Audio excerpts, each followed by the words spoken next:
রাঙামাটিতে সড়ক ও নৌপথে অবরোধ ঘোষণা করেছে United People's Democratic Front UPDF Rangamati জেলা ইউনিট।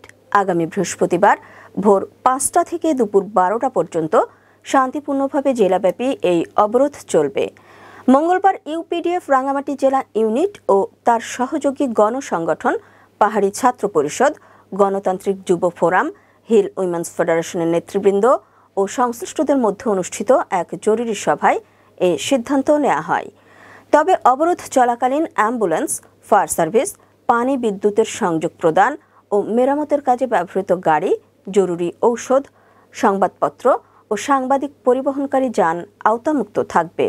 ইউপিডিএফ এর নেতৃবৃন্দ অবরোধ সফল করার জন্য বাস, ট্রাক, লঞ্চ সহ সকল যান ও পরিবহন মালিক শ্রমিক সমিতি এবং সংশ্লিষ্ট সকলের প্রতি অনুরোধ জানান।